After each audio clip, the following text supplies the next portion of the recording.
क्या आपके साथ कभी ऐसा हुआ है कि आपके हाथ को या फिर आपकी उंगली को छोटी सी चोट लग गई हो और वही उंगली आप अपने मुंह में डाल के वो ब्लड सक करने लग जाते हो, वो ब्लड पीने लग जाते हो? क्योंकि ये चीज़ कहीं ना कहीं मैंने भी किया है।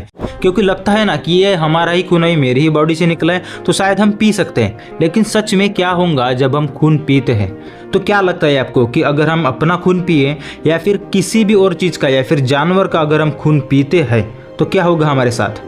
कि हमारे लिए वो बेनिफिशियल है या फिर हमारे लिए हार्मफुल है, या फिर खून पीने के बाद हमारे बॉडी में क्या क्या हो सकता है?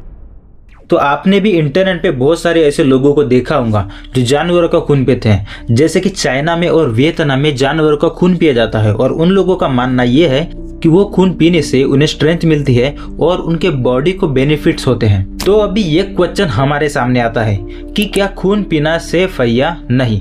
तो देखो, जब हम बात करें जानवर की, तो जितने भी मांसाहारी जानवर होते हैं वो कच्चा मांस और कच्चा खून खा लेते हैं। तो वैसे तो इंसान भी मांसाहारी है, तो क्या हम भी खून पी सकते हैं या फिर हमारे बॉडी के लिए खून अच्छा हो सकता है या नहीं? देखो, अभी यहाँ सबसे बड़ी ध्यान देने वाली बात तो यह है कि जब हम जानवरों की बात करते हैं तो जानवर मांसाहारी होने के कारण उनकी बॉडी की एनाटॉमी ऐसे डेवलप हो गई है कि वो कच्चे मांस को और कच्चे खून को पचा लेते हैं। But on the other hand जब हम इंसानों की बात करते हैं तो हमें कोई भी खाना पका के खाने की आदत पड़ गई है, इसलिए हमारे बॉडी में वो डाइजेस्टिव प्रोटेक्शन नहीं है जो कि कच्चे मांस को या फिर कच्चे खून को पचा सके। अभी आपने बहुत लोगों को देखा होगा जो कच्चे अंडे खाते हैं, बराबर।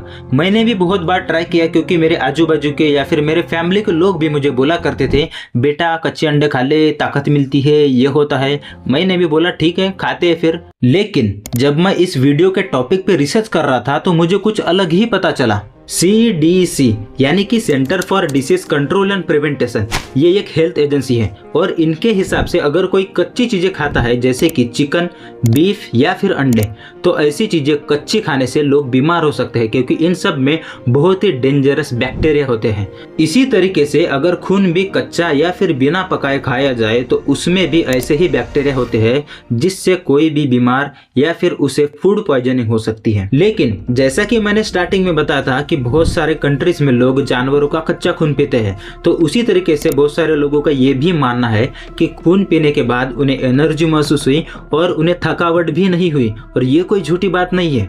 लेकिन ट्विस्ट तो ये है कि ये सिर्फ थोड़ी देर के लिए ही था। तो अभी इस बात को सुनने के बाद कि हम ये समझ ले कि खून पीना हमारे लिए बेनिफिशियल है, तो चलो अभी हम अच्छी तरीके से देखते हैं कि खून पीने से हमारे बॉडी के अंदर क्या हो सकता है। देखो, अगर आप 1 टीस्पून भी ब्लड पीते हो तो आपका स्टमक उसको डाइजेस्ट करने की कोशिश करेगा और शुरुआत में आपको कुछ भी नहीं होगा।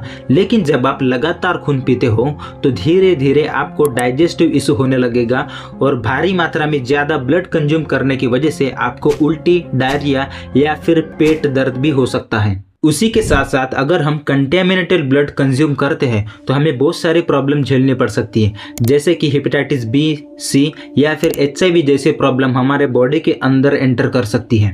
तो क्या कच्चा खून पीने के बाद या फिर हमारा खुद का खून पीने के बाद सिर्फ इतना ही हमारे साथ होने वाला है? तो आंसर है नहीं। देखो, अगर कोई बार बार और लगातार खून पीता रहता है तो उसके बॉडी में आयरन की मात्रा बहुत ज़्यादा बढ़ जाएगी। अभी आप तो होशियार लोग हो, आपको तो ऑलरेडी पता है कि ब्लड में आयरन बहुत ज़्यादा होता है, जिससे आपको थकावट, पेट दर्द और उल्टी जैसे प्रॉब्लम तो होंगी ही होंगी। लेकिन उसके बाद आपके साथ बहुत बड़ी प्रॉब्लम होने वाली है और वो है ऑर्गन डैमेज। आपका लीवर, हार्ट और पैनक्रियाज बहुत ही बुरी तरीके से डैमेज होना चालू हो जाएंगे और पता नहीं उसके बाद आप बच पाते हो या नहीं।